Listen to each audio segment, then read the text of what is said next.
Hello मेरे प्यारे दोस्तों। यह कहानी रंजिशे इश्क भाग 4 है। उम्मीद करती हूँ कि आपको मेरी कहानी पसंद आ रही होगी। चलिए हम इस कहानी में आगे बढ़ते हैं। वक्त ने जैसे पंख लगा लिए थे और 18 सालों का लंबा इंतज़ार आखिरकार ख़त्म हुआ। आज भोपाल की सुबह कुछ अलग थी, क्योंकि रघुवंशी विला की रौनक उनकी दो बेटियां नैना और नैरा अपनी पढ़ाई पूरी कर अपनी जड़ों की ओर लौट रही थी। नैना के साथ उसकी परछाई बनकर अदिति भी थी। अदिति सिर्फ उसकी सहेली नहीं, बल्कि रघुवंशी खानदान की वफादार दाई माँ की बेटी थी। बरसों पहले जब नन्ही नैना को देहरादून भेजा गया था, तब अदिति को उसके साथ भेजा गया, ताकि नैना कभी खुद को अकेला महसूस ना करे। इन 18 वर्षों में मालकिन और नौकरानी का रिश्ता कहीं पीछे छूट गया था और उसकी जगह दो सगी बहनों जैसे अटूट प्यार ने ले ली थी। दोनों आज भोपाल के लिए फ्लाइट लेने वाली थी। वहीं दूसरी ओर मृत्युंजय अपने केबिन में लेदर चेयर पर टिके हुए सामने लगे डिजिटल मैप को बड़ी गहराई से देख रहा था। उसकी आंखें स्क्रीन पर चल रही लाइनों और मार्किंग्स को जैसे पढ़ नहीं तौल रही थी। तभी केबिन का दरवाजा खुला। विपिन हाथ में टैबलेट लिए अंदर आया। हमेशा की तरह प्रोफेशनल अंदाज में चलकर वह मृत्युंजय के सामने रुका और हल्का सा झुकते हुए बोला, गुड मॉर्निंग बॉस। मृत्युंजय ने बिना नजरें हटाए बस हल्का सा सिर हिलाया। बताओ विपिन, आज रघुवंशियों की बर्बादी का दिन कैसा होगा? यह सुनते ही विपिन के चेहरे पर एक कुटिल सी मुस्कान फैल गई। खबर कमाल की है बॉस। उसने टैबलेट ऑन किया और स्क्रीन को मृत्युंजय की तरफ घुमाते हुए एक प्रोजेक्ट फाइल खोल दी। बॉस, यह भारत सरकार की तरफ से निकला हुआ एक नया टेंडर है और यह कोई मामूली प्रोजेक्ट नहीं है, यह बिलियंस का टेंडर है। विपिन की आवाज़ में उत्साह साफ झलक रहा था। इस टेंडर में हर बड़ा खिलाड़ी उतर चुका है।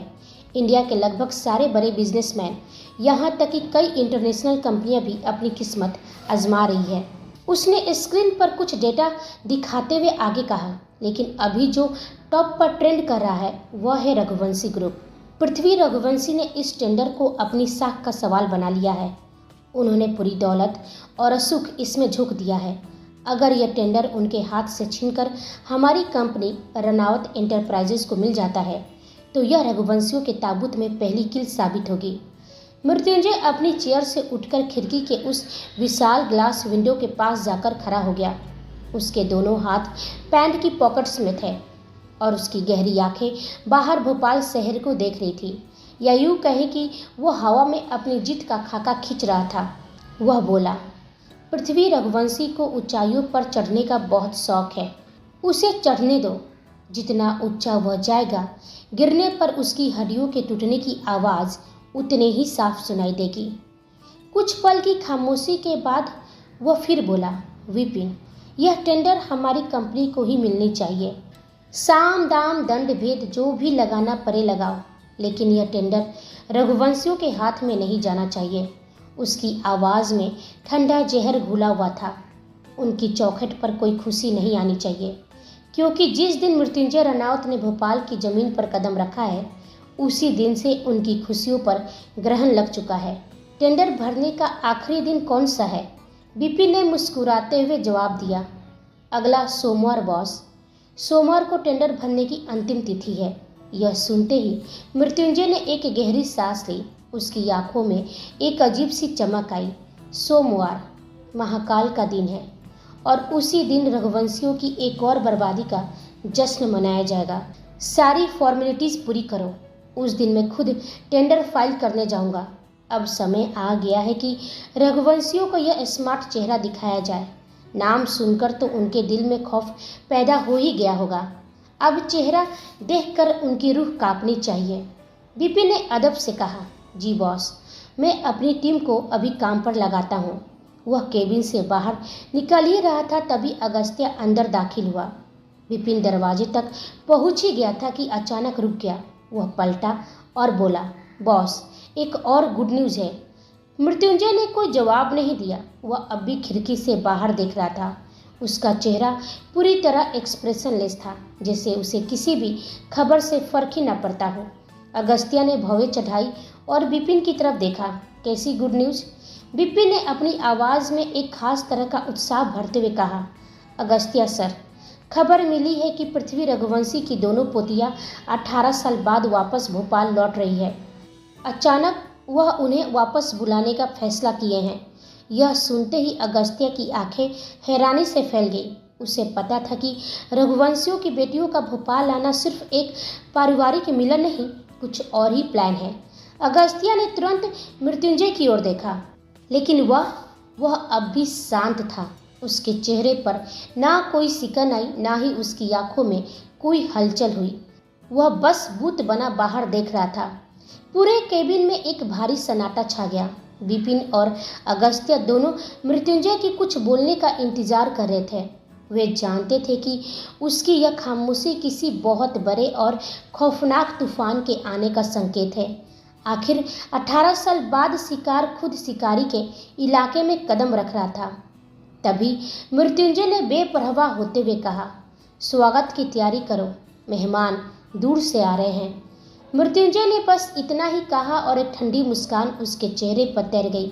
विपिन ने सिर झुकाया और केबिन से बाहर निकल गया। उसके जाते ही केबिन में एक भारी सन्नाटा छा गया, जिससे अगस्त्य के बेचैन आवाज ने तोड़ा, स्वागत तो किसी और का भी करना होगा तुझे एमजे। मृत्युंजय ने अपनी नज़रें उस पर टिकाई और पूछा, क्या बात है, तू इतना चिढ़ा हुआ क्यों है? अगस्त्य झुंझुलाते हुए बोला, यह चिढ़ने वाली बात नहीं है, बल्कि टेंशन लेने वाली बात है। इस बार मृत्युंजय ने अपनी कुर्सी घुमाई और थोड़े गंभीर लहजे में पूछा, साफ साफ बता, क्या हुआ है? अगस्त्य ने एक गहरी सांस ली और फिर कहा, मोना आ रही है। यह सुनते ही मृत्युंजय की भवें तन गई। उसके माथे पर सिकन साफ दिखाई देने लगा। मोना, वह अचानक इंडिया क्यों आ रही है? अगस्त्य बोला, बेपरवाह मत बनो एमजे, तुम जानते हो कि वह इंडिया क्यों आ रही है। वो तुम्हें पसंद करती है और इस बात को लेकर वो पागल है। विक्टर ने फ़ोन किया था, वो तुम्हें कई बार कॉल कर चुकी है। अगस्त्य ने उसकी तरफ देखते हुए पूछा, ऐसे तू उसका फ़ोन क्यों नहीं उठा रहा है? मृत्युंजय ने धीमे से सांस छोड़ी और कहा, शायद फ़ोन साइलेंट पर था, ध्यान नहीं गया होगा। वह पल भर चुप रहा, फिर पूछा, और क्या कहा विक्टर ने? विक्टर ने साफ कहा है कि मोना अब इंडिया में ही रहेगी और तब तक रहेगी जब तक तुम दोनों की शादी नहीं हो जाती। मृत्युंजय की आंखों में करवाहट भर गई। अगस्त्य ने आगे पूछा, अब बता, उसे एयरपोर्ट पिकअप करने तू जा रहा है या कोई और प्लान है? इस बार मृत्युंजय चिढ़कर बोला, अगस्त्य, उसे पिकअप करने तू जा, मुझे उसमें कोई इंटरेस्ट नहीं है। तू अच्छी तरह से जानता है कि मोना से शादी करना मेरे लिए बस एक डील है, उससे ज़्यादा मेरा उसके साथ कोई रिश्ता नहीं है। उसे पिकअप कर और सीधे गेस्ट हाउस ले जाना, वह वहीं रुकेगी। तभी अगस्त्य ने कहा, मोना साफ मना कर चुकी है एमजे, वो तुम्हारे साथ तुम्हारी फैमिली के पास रुकना चाहती है। यह सुनते ही मृत्युंजय का चेहरा एकदम से सर्द हो गया। उसकी आवाज़ अचानक तेज हो गई, तू अच्छी तरह से जानता है कि मैं अपनी फैमिली को इन सब चीज़ों से दूर रखना चाहता हूँ, फिर तू यह कैसे सोच सकता है कि मोना वहाँ जाएगी? अगस्त्य झेप गया था। वह बोला, यह मैं नहीं कह रहा हूँ, विक्टर यही चाहता है। उसका कहना है कि शादी से पहले मोना तुम्हारे परिवार से घुले मिले। मृत्युंजय ने अपनी आंखें जोर से बंद की और एक गहरी भारी सांस ली। उसके माथे की नसें साफ दिखाई दे रही थी। ठीक है, फिलहाल तू जा और उसे पिकअप कर। अगर वो मेरे बारे में पूछे तो कोई भी बहाना बना देना, लेकिन प्लीज़ इस वक्त मैं अकेला रहना चाहता हूँ, तू जा यहाँ से। अगस्त्य खामोशी से केबिन से बाहर निकल गया। वह मृत्युंजय का फ्रस्ट्रेशन को अच्छी तरह से समझ रहा था। दरअसल मृत्युंजय ने विक्टर से वह वादा एक ऐसी सिचुएशन में किया था जिसे याद करना भी उसके लिए किसी जख्म को कुरेदने जैसा था। वह वादा क्या था, यह राज सिर्फ मृत्युंजय और अगस्त्य के सीने में दफन थी। एयरपोर्ट पर सबसे पहले नायरा की फ्लाइट ने भोपाल की सरजमी को छुआ। नायरा रघुवंशी खानदान की बड़ी बेटी, शौर्य और वीर की सगी बहन। वह जितनी खूबसूरत थी उतनी ही मॉडर्न भी। उसकी चाल में एक गजब का कॉन्फिडेंट और आंखों में बड़े बड़े ख्वाब थे। लेकिन नायरा का यह ख्वाब और मॉडर्न रूप केवल एयरपोर्ट की दहलीज तक ही था।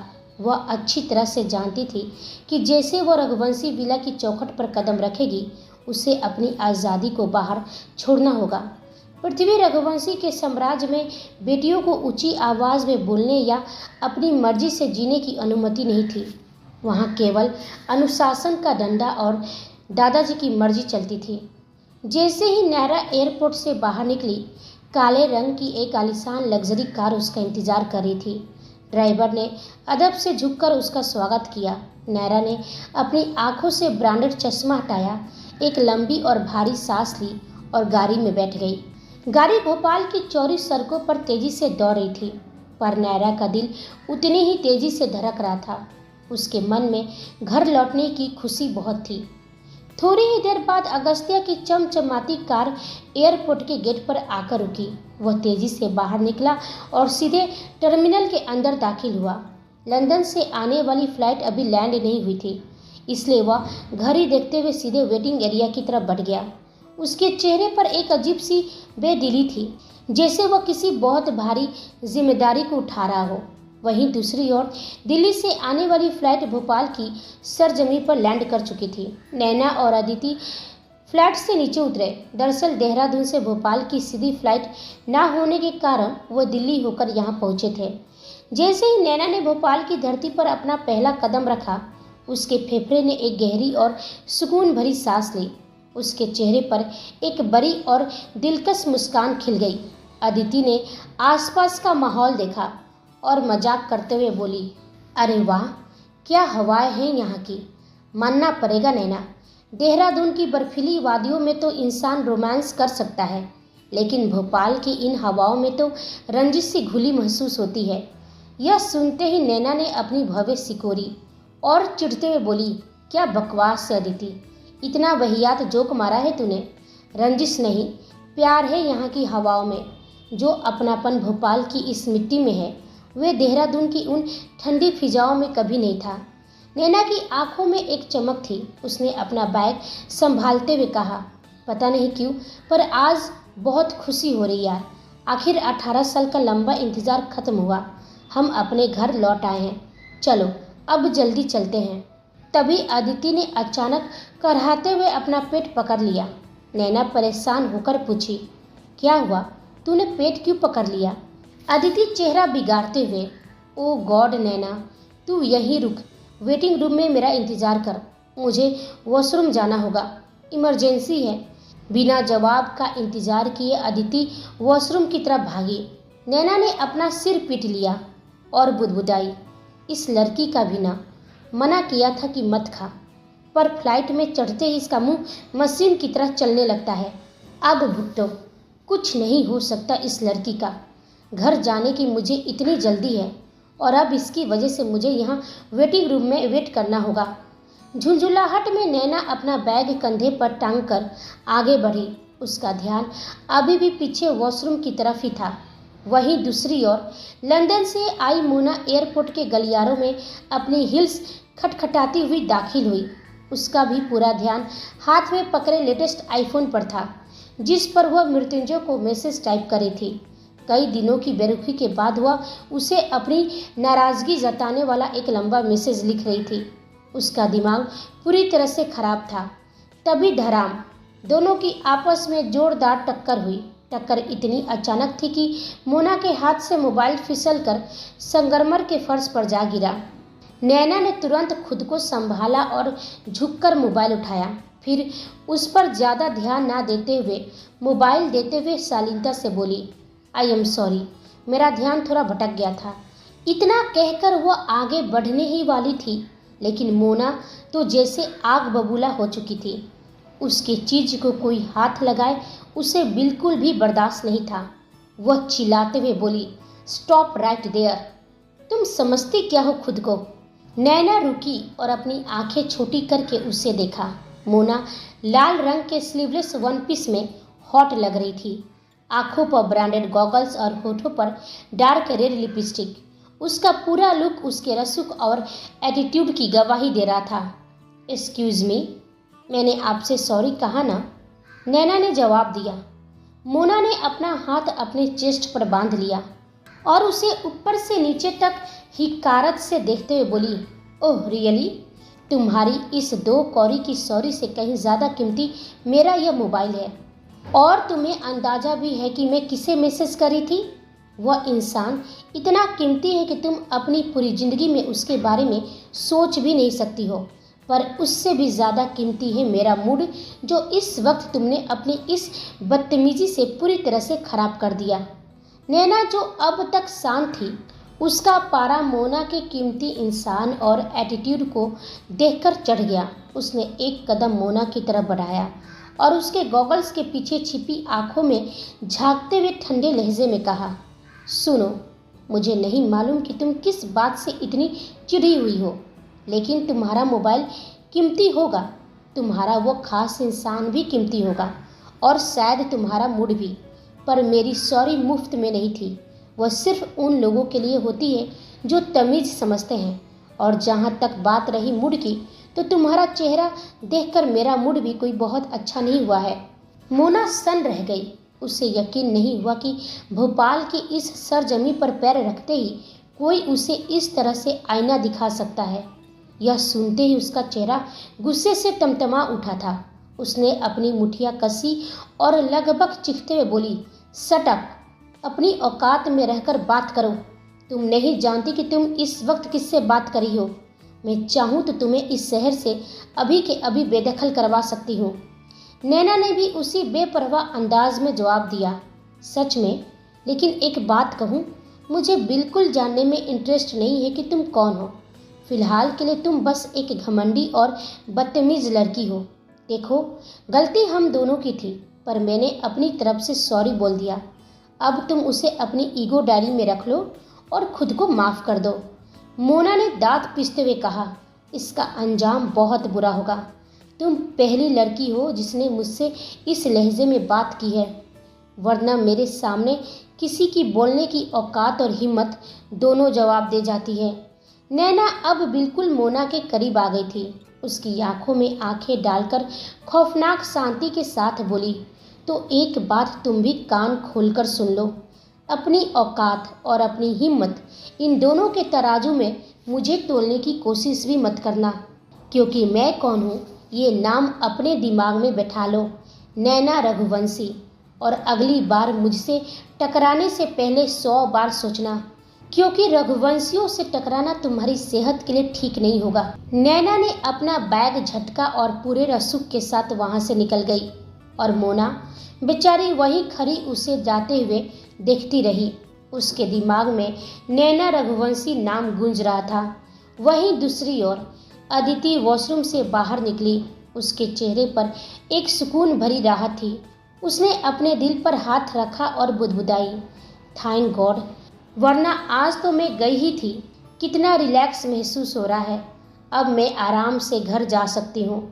उधर अगस्त्या वेटिंग रूम से बाहर निकल चुका था और तेज कदमों से उस दिशा में बढ़ रहा था जहाँ मोना का इंतजार था।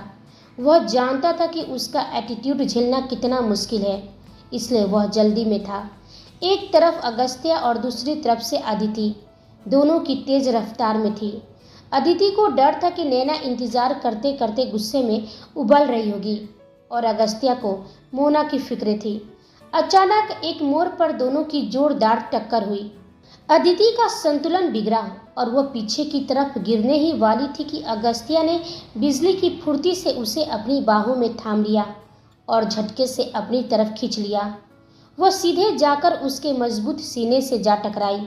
एक पल के लिए वक्त जैसे ठहर गया। अदिति की धड़कनें तेज हो गई।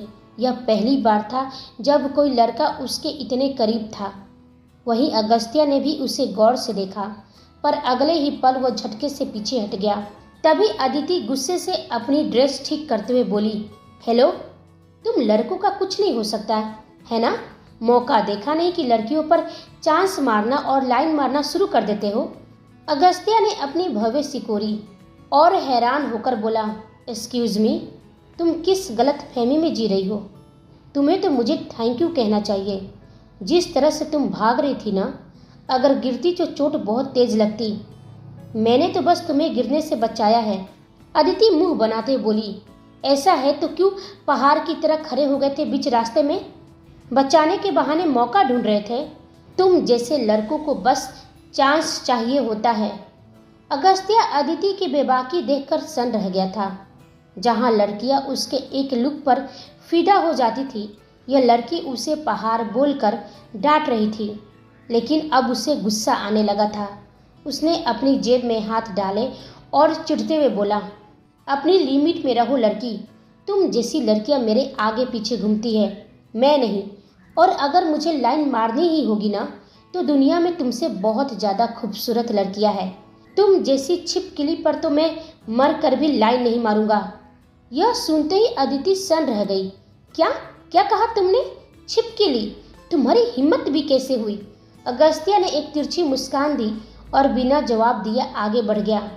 अदिति पीछे से उसे कोसती रही। अजीब बदतमीज इंसान है, खुद को पता नहीं क्या समझता है। मिल जाए दोबारा तो इसकी अकल ठिकाना लगा दूं।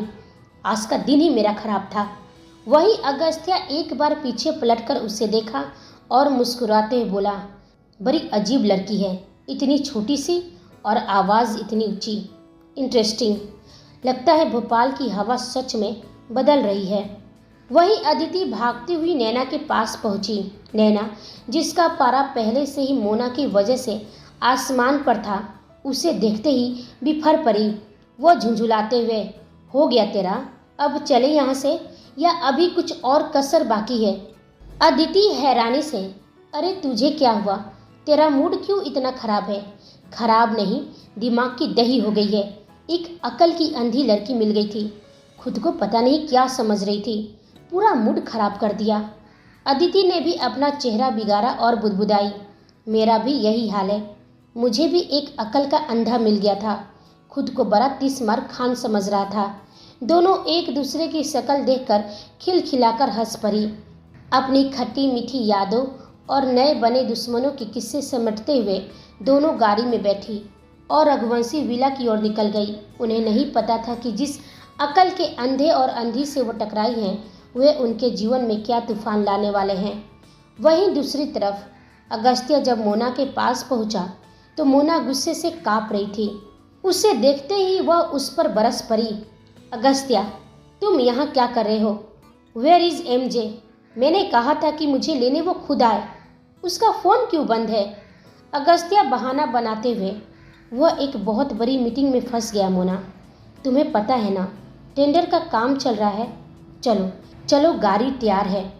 मोना ने झटके से अपना पर्स उसकी ओर बढ़ाया और गुस्से से पैर पटकते हुए गाड़ी की तरफ बढ़ गई। वह बुदबुदा रही थी, एक बार शादी हो जाए मुझे, फिर तुम्हारी ये मीटिंग्स में हमेशा के लिए ख़त्म कर दूंगी। वहीं रघुवंशी कॉरपोरेशन कॉन्फ्रेंस रूम में भारी सन्नाटा था। रघुवंशी का निजी सचिव खन्ना, उसने सर झुकाकर पृथ्वी जी के कान के पास खड़े होकर धीमी लेकिन साफ आवाज़ में कहा, सर, टेंडर की अंतिम तारीख अगली सोमवार है। अभी अभी खबर मिली है कि जिस प्रोजेक्ट पर हम दाव लगाने वाले हैं, मृत्युंजय रनावत ने भी उसी टेंडर के लिए हाथ आगे बढ़ाया है। सुना है कि वह उस टेंडर को हथियाने के लिए किसी भी हद तक पैसा बहाने को रेडी है। यह सुनते ही पृथ्वी रघुवंशी की मुट्ठी कस गई।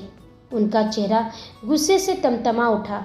वहीं सौर्य और वीर, जो अपनी बहनों की आने की खुशी में झूम रहे थे, अचानक पत्थर की तरह सख्त हो गए। उनकी आंखों में खून उतर आया। सौर्य ने अपनी कुर्सी से खड़े होते हुए गुस्से में कहा, वह अवार्ड छीनने के बाद अब उस मृत्युंजय की नज़र हमारे टेंडर पर है। आखिर उसे हमसे चाहिए क्या? उसे और कोई काम नहीं है क्या? जिस चीज़ पर रघुवंशियों का हाथ होता है, उसे ही छीनने की जुर्रत करता है वो। लेकिन पृथ्वी रघुवंशी के चेहरे पर एक सिकन तक नहीं आई, जैसे वो पहले से ही सब प्लान कर चुके हो। तभी वीर ने कहा, आप फिक्र मत कीजिए दादाजी, यह टेंडर हमारा है और हमारा ही रहेगा। मैंने सारी कागजी कार्रवाई पूरी कर ली है। हमारे पास सबसे बेहतरीन प्लान है। मृत्युंजय हमारा मुकाबला नहीं कर पाएगा। पृथ्वी रघुवंशी ने कुछ नहीं कहा। सौर्य ने कहा, अब हमें जाना होगा दादाजी। नैरा और नैना घर पहुंचते होंगे। पृथ्वी जी ने हल्के से हाँ में सिर हिलाया। उन दोनों के कॉन्फ्रेंस रूम से बाहर निकलते ही सन्नाटा और भी गहरा हो गया। पृथ्वी रघुवंशी ने अपनी कुर्सी घुमाई और खन्ना की ओर देखते हुए बेहद ठंडे लहजे में बोले, खन्ना, तुम अच्छी तरह जानते हो कि यह टेंडर हमारे लिए क्या मायने रखता है। इस एक प्रोजेक्ट से मिडिल ईस्ट से लेकर पूरे भारत तक, बल्कि पूरी दुनिया में बिजनेस का एक नया किंग पैदा होगा। जब से वह मृत्युंजय रनावत वापस आया है, हर तरफ सिर्फ उसी का नाम गूंज रहा है। लेकिन अगर यह टेंडर रघुवंशी कॉरपोरेशन को मिल गया तो एक बार फिर सिर्फ रघुवंशियों का डंका बजेगा। उन्होंने खन्ना की आंखों में देखते हुए पूछा, तुम्हें अच्छी तरह से याद है न खन्ना कि मैंने इस टेंडर को हासिल करने के लिए तुम्हें क्या करने को कहा था? खन्ना ने अपना सिर झुकाया और बोला, जी सर, आपने जैसा कहा था मैंने बिल्कुल वैसा ही किया। कैबिनेट मंत्री कल्याण सिंह को अच्छी तरह मालूम है कि टेंडर की आखिरी फाइल पर सिग्नेचर उन्हीं के होने हैं। आपकी योजना के अनुसार मैंने उन तक यह संदेश पहुंचा दिया है कि आप उनके साथ पारिवारिक संबंध जोड़ना चाहते हैं। मैंने नैना और नैरा दोनों बच्चियों की तस्वीरें भी उन तक पहुंचा दी थी। खन्ना के चेहरे पर एक कुटिल मुस्कान आई और उसने आगे कहा, और सर, एक बहुत बड़ी गुड न्यूज़ है। मंत्री जी इस प्रस्ताव से बेहद खुश है। वह तो खुद आपके रसूख के साथ जोड़ना चाहते थे। वह बहुत जल्द इस रिश्ते की बात को आगे बढ़ाने के लिए खुद रघुवंशी विला आने वाले हैं। यह सुनते ही पृथ्वी रघुवंशी के चेहरे पर एक विजयी मुस्कान तर गई।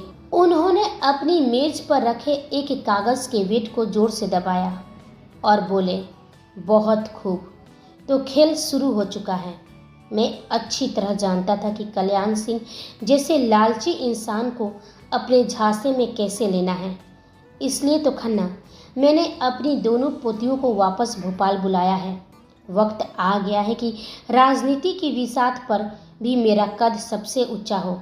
जैसे बिजनेस की दुनिया में मैं शहंशाह हूँ, वैसे ही राजनीति की गलियों में भी मेरा पावर अपने चरम पर होना चाहिए।